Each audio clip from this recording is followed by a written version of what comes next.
Teman-teman sekalian, ada dua definisi yang harus kita bedakan. Yang keduanya sering dimaknai dengan serupa, menunjuk nilai kemuliaan dan kebaikan.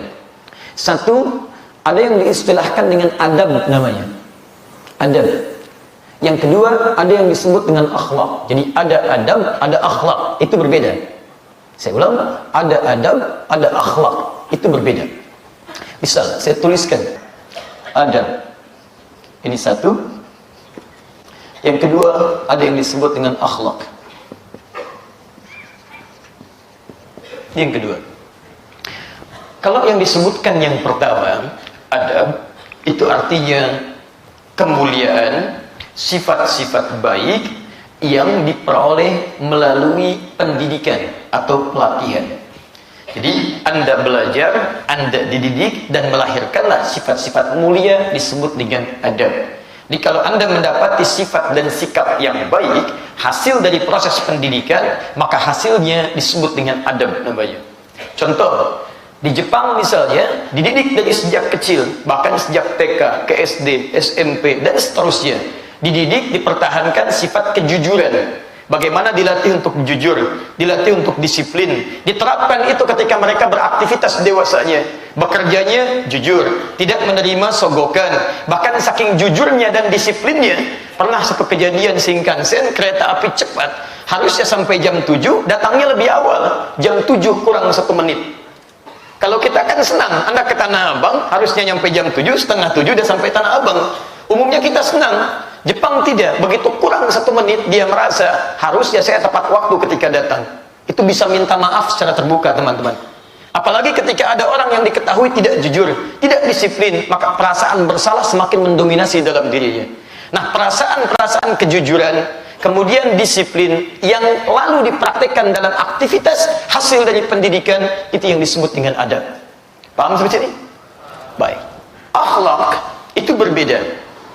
Akhlak adalah sifat-sifat mulia, perangai-perangai baik yang dihasilkan dari proses ibadah yang benar. Saya ulang, sifat-sifat mulia, perangai-perangai baik yang hanya dihasilkan dari proses ibadah yang benar.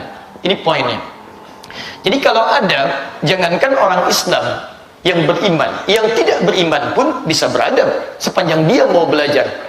Apa Anda kira yang sopan cuma orang Islam saja? Tidak. Non-Muslim ada yang sopan, non-Muslim ada yang jujur, non-Muslim ada yang sabar. Ada ketika dia belajar untuk mendapati itu. Bahkan sekarang luar biasanya, kadang-kadang konteks-konteks kebaikan itu digunakan pada yang salah. Apa yang kira yang sabar itu orang taat saja? Tidak. Bahkan sekarang dalam dunia maksiat bisa sabar dalam maksiatnya. Kita harus malu orang maksiat sabar. Kenapa orang taat tidak sabar? Saya sering ilustrasikan, ada 3 orang pencuri, satu bosnya, yang kedua kemudian anak buah yang sudah agak lama, yang ketiga baru junior baru masuk. Begitu mau dites yang junior, nyuri motor Pak. Begitu mau nyuri agak kesulitan, dia bilang sama bosnya, bos susah, kata bosnya, sabar. Anda bayangkan, orang maksiat bisa sabar, kenapa Anda tidak bisa sabar dalam taat? Orang nonton bola bisa sabar, Anda kenapa tidak bisa sabar menunggu tahajud? Orang ke konser bisa sabar, kenapa Anda ke taklim tidak bisa sabar? Luar biasa. Padahal di konser Anda beli tiketnya, sebelum waktunya sudah habis terjual, jutaan rupiah, terbang Anda, berangkat lagi, snack beli sendiri, segalanya sendiri. Di taklim apa yang kurang? Tempatnya enak, suasana nyaman, kasih tendanya, kadang-kadang ada snacknya, ustaz datang sendiri, nerangin sendiri, nulis sendiri, ngapus sendiri, live juga. Anda nggak dituntut apapun. Kenapa Anda tidak bisa bersabar? Orang dangdutan, hujan-hujanan, sabar. Kenapa Anda mendengar ceramah tidak sabar? Halo? Itu ya, kembalikan ke sini. Nah, ini bagian yang pertama. Jadi, kalau adab semua orang bisa, tapi akhlak tidak. Karena itu nanti, dalam bahasa Arab, itu ada kosakata-kosakata disebut dengan al-mufradatus syar'iyyah. Kosakata syariat yang tidak berlaku umum. Misal, kalimat takwa, itu kalimat syariat, nggak bisa dipakai dalam konteks yang umum. Sehingga zaman jahiliyah itu nggak ditemukan kalimat takwa dalam bentuk yang kita pahami sekarang. Kalimat iman, kalimat akhlak itu nggak ditemukan. Karena itu agak aneh kalau ada misalnya, mohon maaf, di luar Islam ngajak ibadah kemudian menggunakan kalimat takwa, itu agak aneh. Walaupun kita bahagia dengan ibadah, kita tingkatkan kalimat takwa, mau masuk Islam rupanya. Ya karena kalimat takwa itu kosakata syariat namanya. Sama dengan akhlak, bukan yang dipelajari tapi didapatkan dari proses ibadah. Baik, mari kita lihat.